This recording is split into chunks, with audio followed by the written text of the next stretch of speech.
নমস্কার বন্ধুরা, Ramakrishna TV YouTube চ্যানেলের পক্ষ থেকে সকল মা বাবা দাদু দিদা ঠাকুমা ঠাকুর দাদা দাদা দিদি ছোট ছোট ভাই বোনদের জানাই অপরা একাদশীর প্রীতি ও আন্তরিক শুভেচ্ছা। সবাই ভালো আছেন, ভালো থাকবেন। আজ একাদশী, আর আজকে দেখুন আমার একাদশীর পোশাক কি। এই যে এটা হচ্ছে সাবুদানার পোলাও। এটা খুব সিম্পল, ইজি তৈরি করা যায়। আমি বাদাম ভিজিয়ে রেখেছিলাম, সাবুদানা ভিজিয়ে রেখেছিলাম, আর তারপরে আলুটাকে ছোট ছোট করে কেটে সূর্যমুখী তেলে ভেজেছি। তার মধ্যে দিয়েছি একটু আদা গুঁড়ো, শুকনো লঙ্কার গুঁড়ো, একটু হলুদ গুঁড়ো, তারপরে নুন তো দিয়েছি।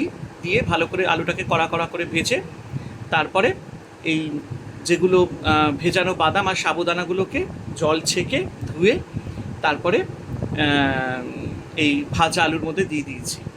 আর তার মধ্যে একটু কাঁচা লঙ্কা চিড়ে দিয়েছি, আর একটু চিনি দিয়েছি যাতে মিষ্টি মিষ্টি হয় খেতে। আর হয়ে গেল। আর তারপরে দিয়ে ঢাকা দিয়েছি 5 মিনিট। 5 মিনিট ঢাকা দিয়ে তারপরে নামিয়ে নিয়েছি। আর দেখো এরকম ঝরঝরে সাবুদানার পোলাও, এই একাদশীর খাবার এটা আমাদের আজকে। অপূর্ব।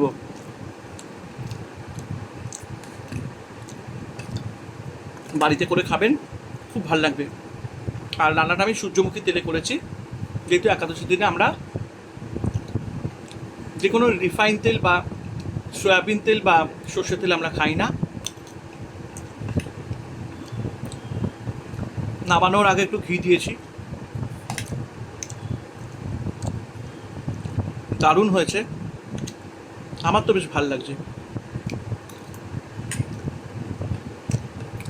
অপূর্ব। বাড়িতে এরকম একাদশীর দিনে সাবুদানার পোলাও করে খাবেন, কিচ্ছু লাগবে না, দুর্দান্ত খেতে। সবাই কমেন্ট করবেন কেমন লাগলো, খুব আনন্দ পাবো। আর আর যেহেতু একাদশী, সবাই কমেন্টে হরে কৃষ্ণ অবশ্যই লিখবেন, তাই না?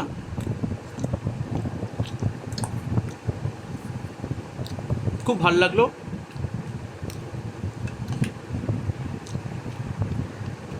দারুণ। প্রসাদ খেতে কে না ভালোবাসে, তাই না? তো চলুন, হরে কৃষ্ণ কৃষ্ণ কৃষ্ণ হরে হরে, হরে রাম রাম রাম হরে হরে।